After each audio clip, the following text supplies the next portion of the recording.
Come on. Yeah.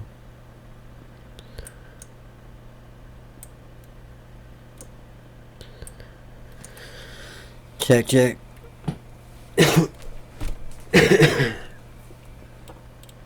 Check, check.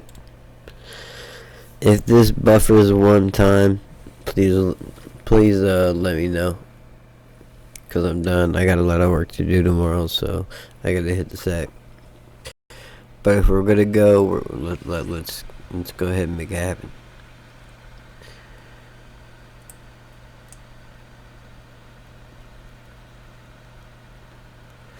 Yeah, it's a wrap. Start streaming software. Let me see.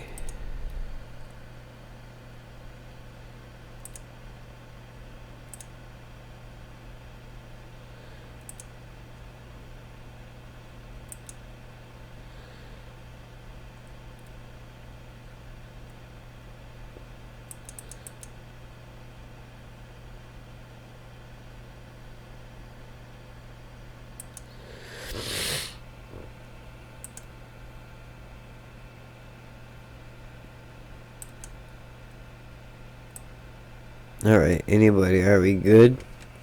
Do we have buffering? Are we fucked? Cause I'm out of here. I gotta get some sleep. I got a lot of work to get done tomorrow. And I'm fucking dead tired.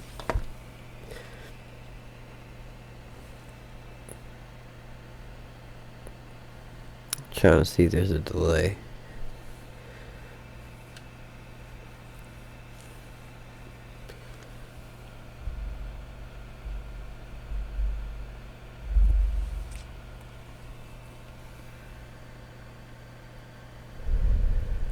Alright. Let's play the shit.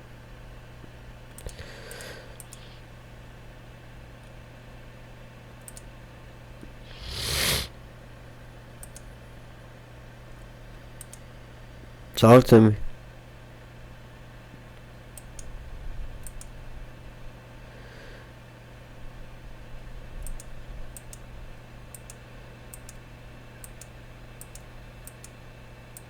It won't let me add anything. Let me see.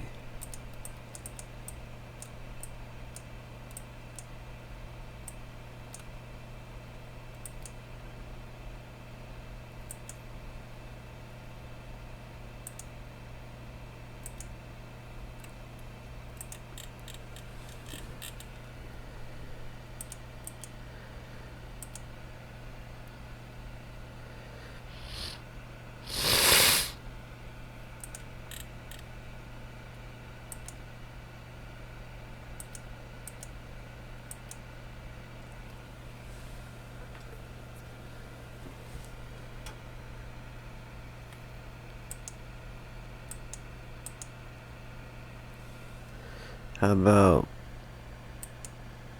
about we do this?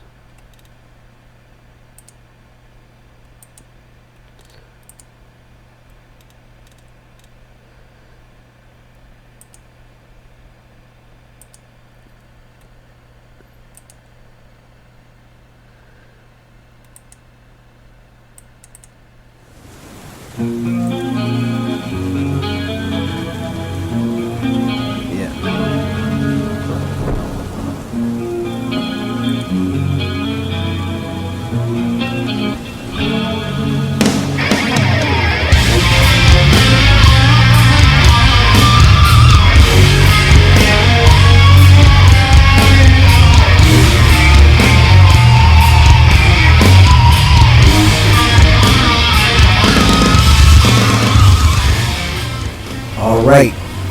I'll give you a rundown real quick. If you had missed the previous chapters, I'll give you a very, very short rundown. I was born to a woman. She was 18 years old when she had me. A man that was 25-ish, 26-ish. And my mother was not mother material. She was still out in her partying days. My father was a heroin addict. 4 years later, after he left my mother, he contracted HIV from injecting heroin and hepatitis and all that good stuff, and died. I never talked to him. I never met him. My mom pawned me off to my grandmother, my great-grandmother. Very authoritarian parents. They did not let me do shit. So basically, I was stuck in my room with the very, very small amount of toys and shit I had to do. So I threw myself into music, MTV, music videos, radio, and whatnot. I did my fair share of being my own DJ and mixing cassette tapes off the radio.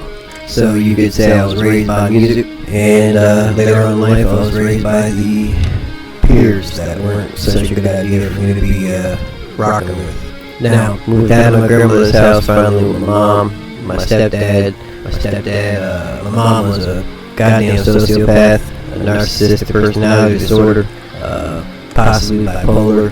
I'm not a psychiatrist, it's just assumptions. Borderline personality, whatnot. It'll be covered in the other chapters what happened in between these times. Here I am talking about me and what it has done to me and how I came through it and whatnot. So like I said before, I was raised from the age of, I don't know, fucking 1, maybe 2, till the age of 11 or 12 by my great-grandmother. And I was in a fucking prison living with her. She was authoritarian. She didn't let me do shit, you know. She didn't let me do shit. She didn't like to let me go outside, this and that. She didn't like for me to have friends. So that was like a feeling of being in prison. Once I moved out with my mother and my stepfather, things changed drastically for me in my childhood.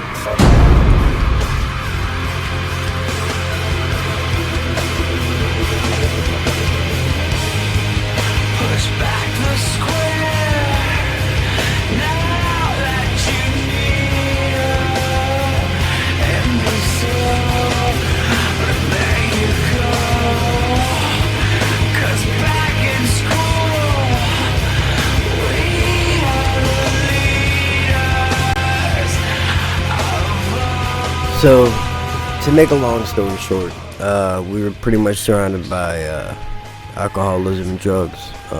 My sister and I, once she came along, once I was around 13 or 14 years old, I believe it was 13 years old, that she finally came into the picture. And it was chaos. It was absolute chaos. I cover all this stuff in this actual series, so work with me here.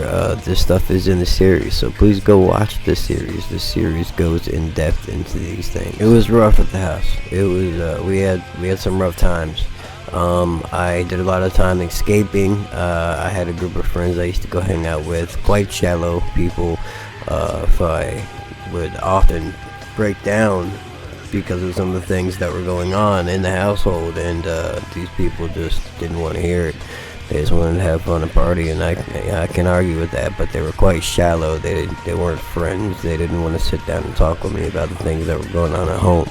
So that's, you know, there's a difference there. Once I finally got out of my mother's house, I moved in with my ex, and it was our first apartment, so our house became pretty much the party house, and that's when I started to dive deeper into my drug addiction and drinking, and we would have some pretty wild nights and at that house, because your first house is always your party house. That's kind of how it goes. It wasn't long before my life became nothing but drugs and alcohol, getting high and escaping. I hated life, I hated myself, I hated everybody in it, I hated the world.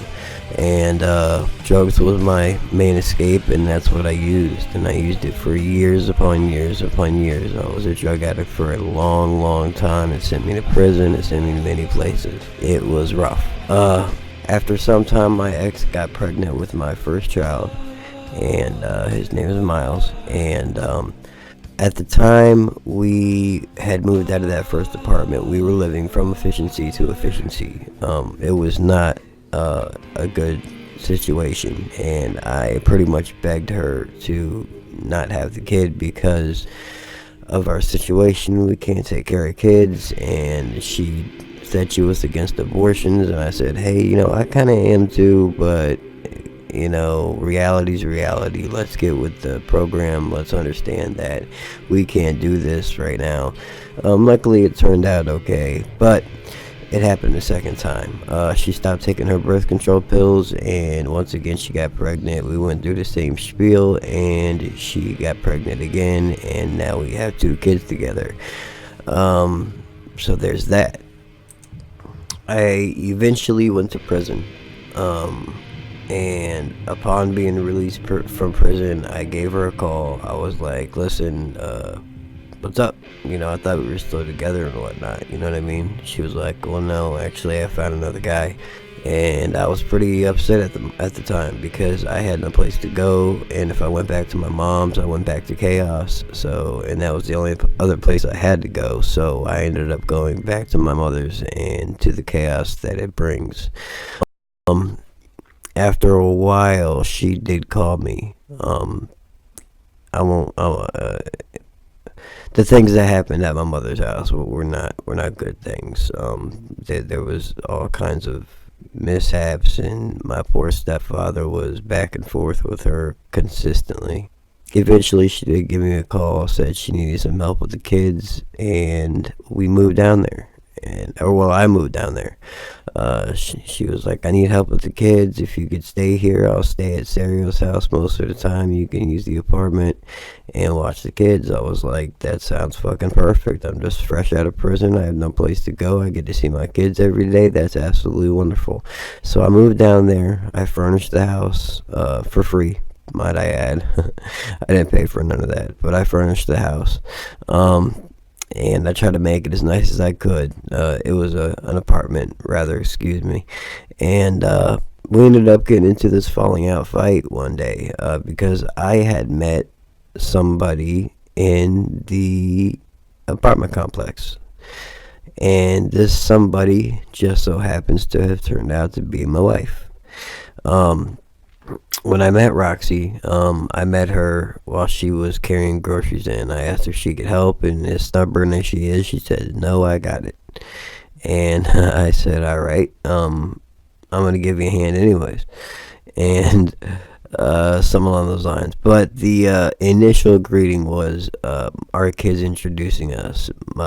This is my dad, this is my mom, and I kind of stumbled on a few of my words. She was a gorgeous woman, absolutely gorgeous, and I helped her out. We got to know each other. We went on a lot of walks at night with her dog. She used to have a dog named Lexi that she would walk, and we got to know each other, and we ended up getting together. When I moved in with her is when child support came.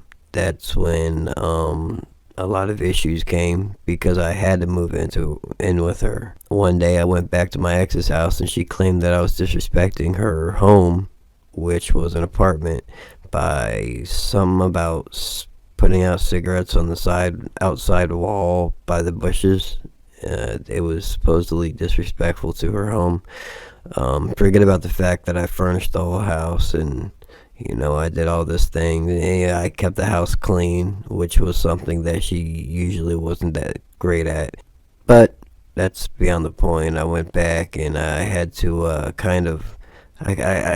we got into a little bit of a physical altercation, and you know how women are. Sometimes they think they're beyond their strength, and I had to basically restrain her, and I had to tell her to knock it the fuck off, and I had to tell her what the deal was, and I'm getting the fuck out of here.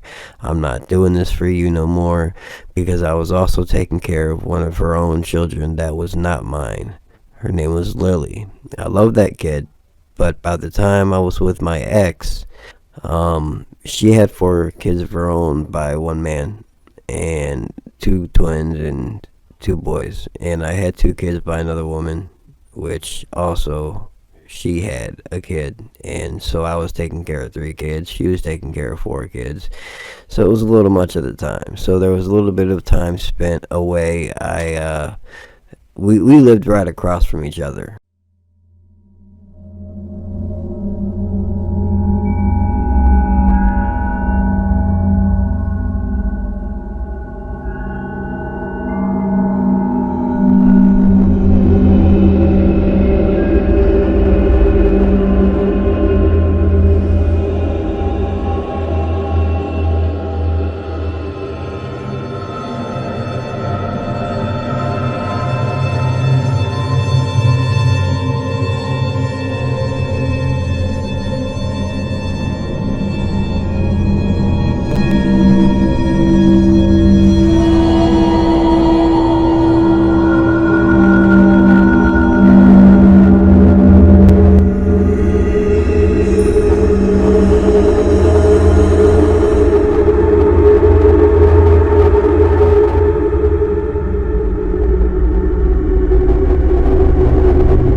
I'm sure the 13-year gap had something to do with that, but I think it was mainly due to the kind of relationship that I had with Sid and the kind of person she was.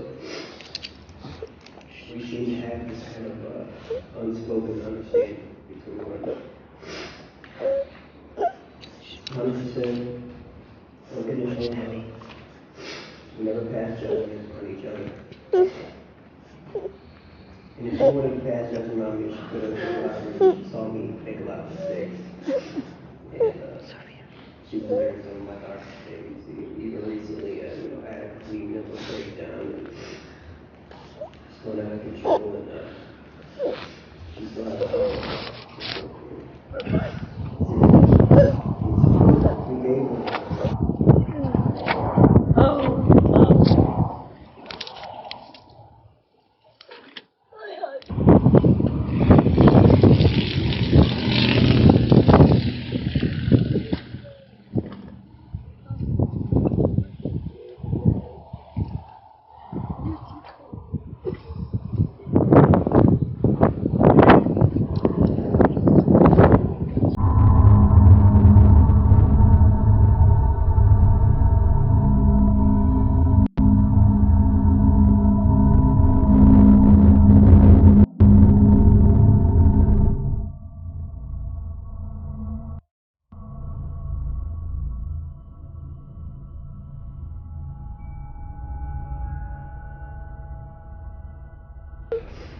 I'm sure the 13-year gap had something to do with that, but I think it was mainly due to the kind of relationship that I had with Sid and the kind of person she was.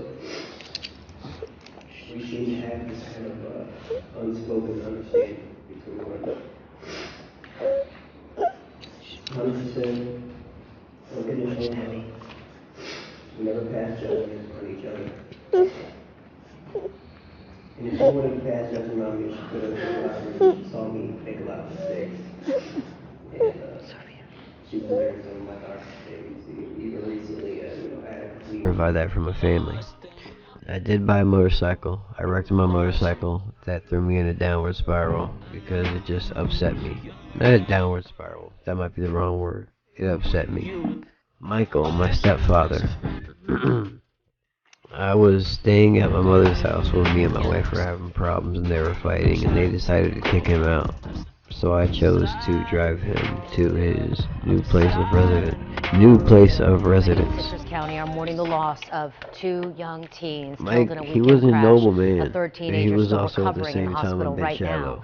I ABC helped Action Mike News reporter pack Kara Mosik his is in stuff up. Crystal River I with the drove him chilling to images his place captured of just residence, which minutes was a before small that deadly apartment with accident. one male roommate. Well, this And weekend, a those week three later, I got teens a were phone coming in their call. vehicle right Michael down is US dead 19 when they on veered off the road, the living ultimately room floor slamming of right the into that apartment that you tree. dropped him Now, off their at. family members Drug posting this overdose. haunting message They on put him Facebook on breathing in hopes it machines, saves other and we at least lives. got to go 3 see him. days after the deadly crash, people About are 8 months still after that, I flipped stopping my by car this about 4 roadside times, memorial broke just my back, outside Crystal lost my River. I license just want to stop habitually. a secret little And about prayer 8 to for 10 him. months Beverly after Stewart and that, her husband were my little driving down sister this got in her highway very moments first after the crash fucking happened car late accident. Friday. As we were Very going by first. really slow, You know how many speeding, accidents I've been obviously in? it was My fresh, little sister. and One accident. And we she's saw a gone. stretcher, She's but gone. we didn't see any Life people. works in She learned mysterious later ways 18-year-old sometimes. Sage It Fields should and have her been friend me. I 18-year-old wish it Sam had been O'Connor me. were killed. The But here we 15-year-old are. friend in the Let's back talk seat is in about a it, folks. hospital with Much serious love. injuries. Let's talk A about it. family member posting these Snapchat videos she wrote her sister took just minutes before her life ended. Crown, Henny, beer, all that. That relative requesting others pass her message on, hoping it might save lives. It's already been shared thousands of times, many hoping it will be a teachable moment for families everywhere. Hope the young ones coming up and will make better choices is all. It's frightening. It's terrible. It didn't have to happen. Florida Highway Patrol is continuing to investigate the crash, but say alcohol was definitely involved and that charges will likely be filed at some time in the near future. Reporting in Citrus County, Kara Mashik, ABC Action News.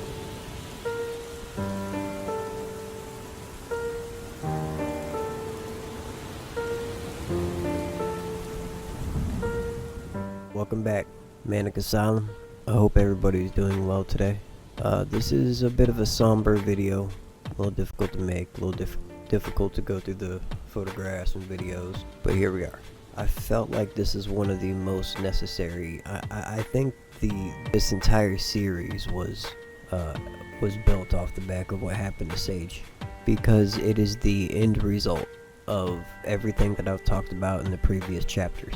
Now, can you connect what happened to Sage directly to the circumstances of her family life and what happened in the past? Not necessarily, but make no mistake about it.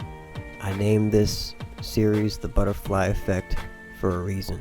My biggest regret with Sage is not spending more time with her. We did talk on the phone a lot. She would call me, usually she would call me when she was breaking down, because she knew that I had gone through the same thing at home with my stepfather and mother. That's generally when she would call me, and she knew I was well spoken and well with the words. So I think she looked to me for maybe a little bit of help, because Sage, just like me, had no guidance. She didn't have anybody there to guide her. She didn't have anybody there for her like that, which always brings me back to the family structure and why I think having a fit mother and a fit father in the household is so fucking important. The mother and the father are at the ends of the spectrum, and everything in between gets swallowed up and dealt with as long as you have a fit mother and a fit father that are ready to be parents, that know what it is to be a parent, that know what it is to raise a child and not just be there and take care of them. Parenting is not feeding and clothing your child only. Parenting is raising your child and preparing your child for the world ahead. Once you become a parent, you sign up for that. Now, along the way, there are bumps. There are things that are beyond your control. Your kids get older, and especially if you are separated from the mother or the father, there are things that are far beyond your control, and there's nothing that you can do often, especially with the state of the family courts. It was chaotic at home for the entirety of Sage's life. Zero stability, no parameters, no boundaries. I used to talk to my mother, sister. She does not exactly fall into the drug and alcohol addiction category. She was certainly dabbling. She was an 18-year-old young girl that was out having fun, doing things that 18-year-olds do. She was enjoying life and having fun with her friends, and drugs and alcohol obviously are in the mix of that. She was by far an addict of any kind. However, Sage is a perfect precursor for me to kick this off with, because she is kind of a signification of the end result. So people write books about things like addiction and what it does to the family and to the individuals. What I want to do here is kind of tell my story a little bit. Kind of how I came up, the things that I went through, the transgressions that our family went through, and how it completely demolished everything and everything around us. I want to hopefully do this to maybe help other people, other young people that may be going through a similar situation, to understand that these things are beyond their control. When it comes to your parents, it turned me into somebody that was driven by anger, by emotion. I was angry, I was sad, I was pissed off at the world, I hated everything and everyone in it, and I felt like a victim. That seems to be a big common thing these days, that everybody is claiming victimhood, and it's something that I often preach to my children. Do not allow yourself to be a victim to anything. These are circumstances that you are going through. You will get through them. Be a survivor, be a fighter, be the person that is just taking it and running with it. It's easier said than done, but I think the main point is to not be a victim. Don't consider yourself a victim. Consider yourself a fighter and a survivor that has gotten through shit, or that is going through shit, that is fighting through shit. Do not be a victim. And this is a mantra I repetitiously preach to my children. So what I want to do here is it's a little bit of kind of my history and my upbringing. All right, you're gonna learn a little bit about me. We'll start off with a very brief summary of my upcoming, and I'll introduce you to my biological father that I had never met, that died of a heroin addiction, my stepfather that died of a heroin overdose, my little sister that, if you may or may not know, died at 18 years old in a drunk driving car accident. So as you can see, these things are kind of full circle. My mother is not excluded, and this is a reflection piece. I want to tell my story, and I want it to be able to maybe, hopefully, help at least one person. Maybe somebody can see this and see that somebody else has gone through it and came out of it on the other end, a little banged up, a little rough around the edges, but still fucking kicking ass. Alright, so roll with me and let's get this shit started, shall we?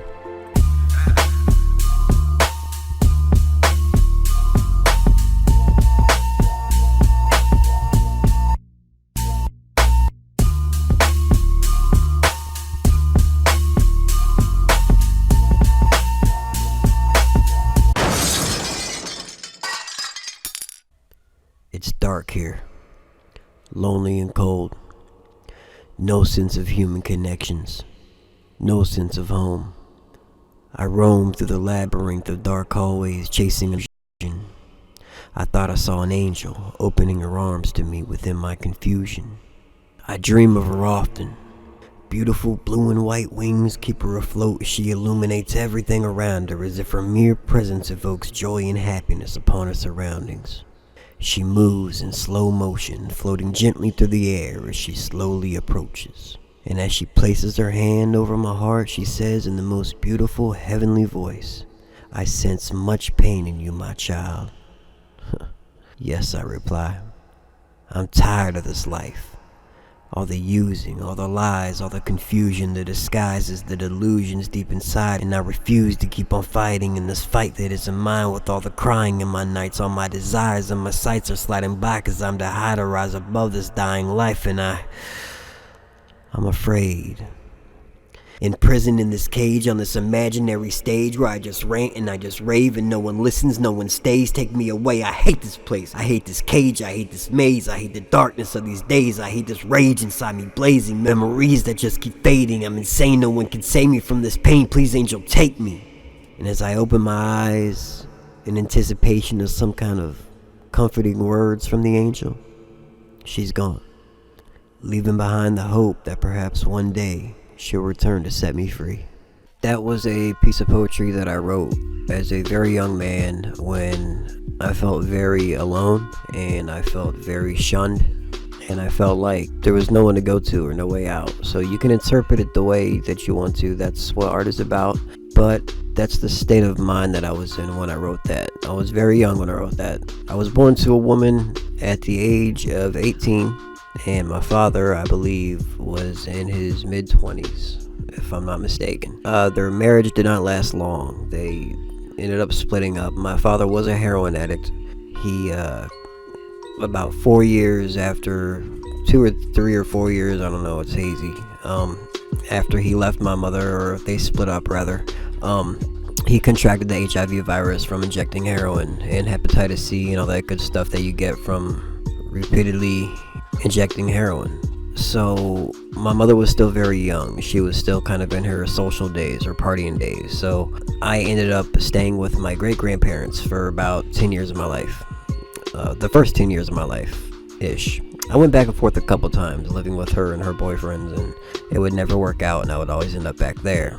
Around the time I was, I want to say 11 or 12 years old, is when my mother found Mike, my stepfather. They got together, and we ended up moving in together, all of us. I was very happy to be out of my grandmother's house because she was a damn tyrant. She was very authoritarian. She was a very authoritarian parental person. She did not like me to have friends. She did not like me to go outside for too long and play. I really wasn't allowed to be a kid, you know. So I was pretty much stuck in my room with the very few toys I had and MTV, pretty much, music and radio, and that's kind of what I threw myself into, is music. I can still remember as a young boy standing in front of that mirror fantasizing about becoming a rock star. Now once I moved in with my stepfather and my mother, it was smooth for a very short amount of time. Things started to really crank up pretty quickly. Mike was an alcoholic. My mother did some drinking, but she loved her pills, and the fights would ensue, and it got to the point to where every other weekend the police were at our house for domestic violence, and I saw some very horrific, ugly things. I will be making a Patreon video that will go dive deeper into some of the things that went down that I'd rather not go through on YouTube. So if you want to subscribe to my Patreon, I'll leave a link, but there's some things I'd rather not say on YouTube. However, the drugs and alcohol really did a number. They weren't the type of people that could take drugs and alcohol and self-sustain. They weren't functional drinkers, or they weren't functional addicts by any stretch of the imagination. We lived in this apartment complex, and there would be nights where, you know, my mother would threaten to kill herself, and she would lie in the streets to get hit by a car. There were times we'd have to hide the knives in the house from her. Very embarrassing moments where I'd be walking with a group of my friends, and we'd hear whimpering from bushes, and that would be my mother in the bushes, and I would have to help her home. So these were very embarrassing times and very ugly times, and I do wish to put a disclaimer on this. I myself, which I will get into within this series, was also a long-time drug addict, and I did some heinous things myself. Alright, so I do not by any means say these things pointing the finger, but I digress. The fighting didn't cease, and it was a very rough situation to be in as a young man, and it was very embarrassing, you know, because I had friends and they would have to see it as well. So after quite some time of this going on, my mother ended up pregnant with my little sister. During all this, I was really starting to get beaten down from it. You know, it was really starting to take its toll on me. I ended up in the streets, fucking around with gangs. I ended up in GD. I ended up running around with Folk Nation and just doing nothing but getting into trouble. I was arrested twice by the time I was 13 years old, and that just continued throughout my years in and out of jail. So I certainly wasn't stable at the time either. So once they got pregnant with Sage, they made the decision to get married. Brilliant idea, considering the state of their relationship. But they got married. So they got married. We ended up moving into another place, and there were times that it would cool down for very, very short periods, but I would say I would say 95% of the time, it was absolute chaos. It was drinking and getting fucked up and screaming and shouting at each other and getting physical. Mike would not beat or hit my mother. It was my mother that was the aggressor consistently.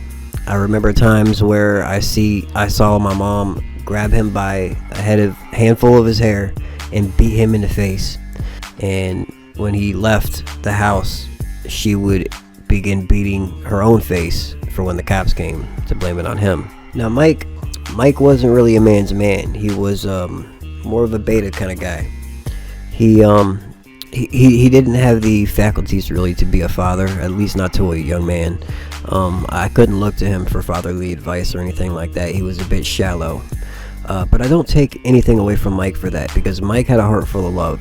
He loved us. He cared for us deeply, you know, and I believe that was just part of his personality. And it took me it took me a while to really grasp that and understand that. But the times that, there were times that, you know, my mother would do things like call the police on me and tell them that I was selling drugs out of their house. And the only thing that I had back in the day was my room. I took pride in my room. I made it really nice and I set it up really nice. And when she did that and the cops came and tossed my room, I completely snapped and I grabbed a baseball bat and I busted out all the windows in the car.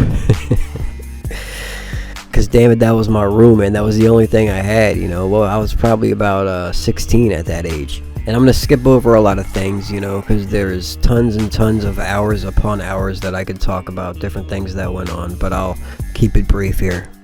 So, as Sage was starting to get a little bit older, obviously the consistent bickering and fighting amongst them would not stop, and the violence. And there would be times where they would split up. And when they did split up, Sage was my mother's bargaining chip. And, she would use her against him and not let him see her, and eventually she got my stepfather locked up in prison. Not a man that deserved to be in prison by any stretch of the imagination. I was a complete lost soul at this point. I was completely lost and deep into my drug addiction already.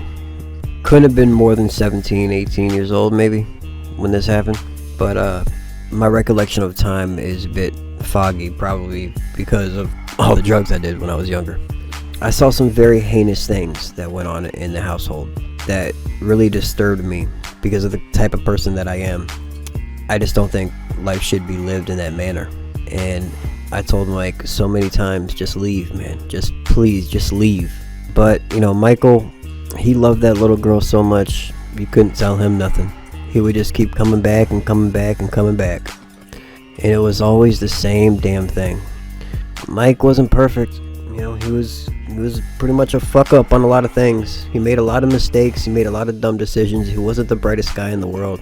But god damn it, that man loved his family. And once I collected that, once I realized that, it really started to bother me. It really started to eat me up. Because after a while, it got to the point to where there was nothing he could do right. Absolutely nothing. And this was not just my mother, you know. This was my mother and her family, her whole family. Except for maybe my aunt, that would just team up on him and just completely kick him while he was down low.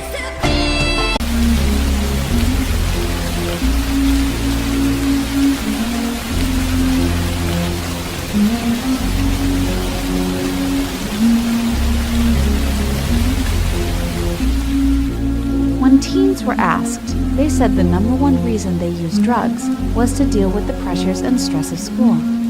And some teens have to cope with stress at home. There could be emotional neglect, abuse, divorce, a family member with an illness, a family member who's addicted, headaches.